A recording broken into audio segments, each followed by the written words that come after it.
시원한 사이다 신천지 교리 비판 2편. 계시록 12장 13장 사건 진행 순서상의 모순. 그럼 지금부터 원인과 결과의 관점으로 계시록 12장 13장 내용을 살펴보자. 첫 번째 순서의 원인과 결과의 사건. 계시록 12장 13장 내용에서 첫 번째로 등장하는 일의 원인으로 나타나는 결과적인 사건은 계시록 12장 5절에 A가 만국을 다스리는 남자를 낳게 되고 A에게서 태어난 그 남자는 하나님이 계시는 하늘에 올라가게 됩니다. 그렇게 A에게서 태어난 남자가 하늘에 올라간 일의 원인으로 결과적으로 발생되는 사건은 하늘에 있었던 용이 강제적으로 땅으로 쫓겨내려오게 되는 일이 결과적으로 일어나게 됩니다. 즉, A에게서 태어난 남자가 하늘에 올라간 원인으로 용이 하늘에서 쫓겨난 일이 결과적으로 벌어지게 되었던 것이죠. 참고로 용이 하늘에서 땅으로 쫓겨난 사건은 계시록 12장 7절부터 12절에 나옵니다. 두 번째 순서로 나타난 원인과 결과의 사건.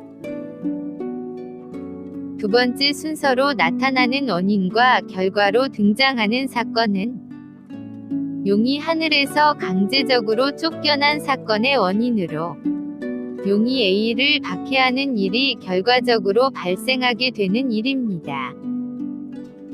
그렇게 용이 A를 박해하게 되는 이유는 하늘에서 쫓겨난 용이 하늘에서 쫓겨난 자신의 초라한 모습과 자기의 때가 얼마 남지 않은 것을 깨닫고 A는 하늘에 올라간 남자를 낳아 자신을 하늘에서 쫓겨나게 만든 원인 제공자 역할을 했다고 용이 A에게 분과 앙심을 품고 용이 A를 박해하고 공격하게 된 것입니다.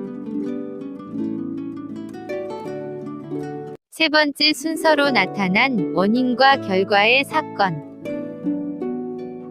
세 번째 순서로 나타난 원인과 결과의 사건은 용이 A를 공격하고 박해하는 사건의 원인으로 하나님이 용의 공격과 박해로부터 A를 지키고 보호하는 일이 결과적으로 발생하는 일입니다.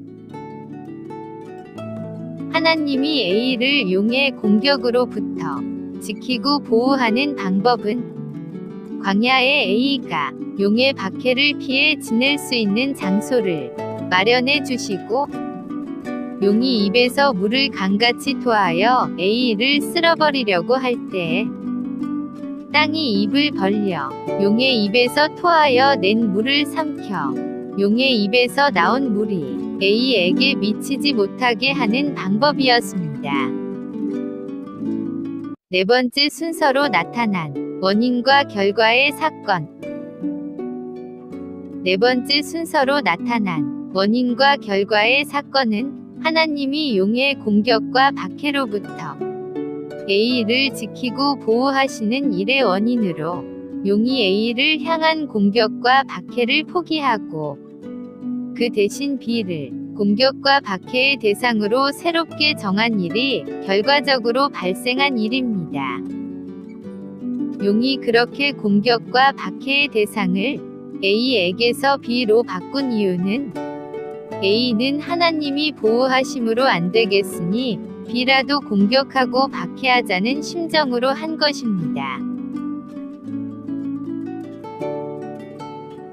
다섯 번째 순서로 나타난 원인과 결과의 사건. 다섯 번째 사건으로 나타나는 원인의 사건과 그 결과로 등장하는 사건은 용이 박해와 공격의 대상을 A에서 B로 바꾼 원인으로 계시록 13장에서 일곱머리 짐승이 B를 박해하고 공격할 용의 도구로 세워져 그 일곱머리 짐승이 하늘의 장막에 거하는 자를 욕하고 또 B와 싸워 이겨 용 대신 B를 박해하고 공격하는 일을 성공해내게 되는 일이 결론적으로 발생하게 되는 일입니다. 이때껏 계시록 12장 13장 사건을 원인과 결과의 관점으로 살펴보았습니다. 살펴본 결과 계시록 13장에서 일곱머리 짐승이 B를 박해하고 공격할 용의 도구로 세워지고 그 일곱머리 짐승이 B와 싸워 이겨 B를 공격하고 박해하는 일을 성공하게 되는 일은 하나님이 A를 용의 공격과 박해로부터 보호하려는 계획 때문에 용이 A를 향한 공격과 박해가 실패하게 되자 용이 A는 할 수 없으니 포기하고 그 대신 B라도 박해하고 공격하자는 마음으로 용이 박해의 대상을 A에서 B로 바꾼 뒤 그 뒤에 나타나는 사건이었습니다. 그 계시록 13장의 사건인 일곱머리 짐승이 용의 도구로 세움받아 B를 박해하고 공격하는 일을 성공해내게 되는 일은 용이 하늘에서 강제적으로 쫓겨난 사건이 벌어진 후 용의 A를 향한 박해, 그 다음 하나님이 A를 용의 박해로부터 보호하려고 개입, 그 다음 용이 박해의 대상을 B로 바꿈, 이런 3단계의 사건이 일어난 뒤에 일어나는 사건인데 어떻게 계시록 13장 사건인 일곱머리 짐승이 B를 박해하고 공격하는 일이 용이 하늘에서 쫓겨난 일보다 앞서서 먼저 된 일이 될 수 있을까요? 신천지가 이렇게 계시록 13장의 일곱머리 짐승이 B를 공격하는 사건이 일어난 후 그 다음 용이 하늘에서 쫓겨났다라고 주장한답니다.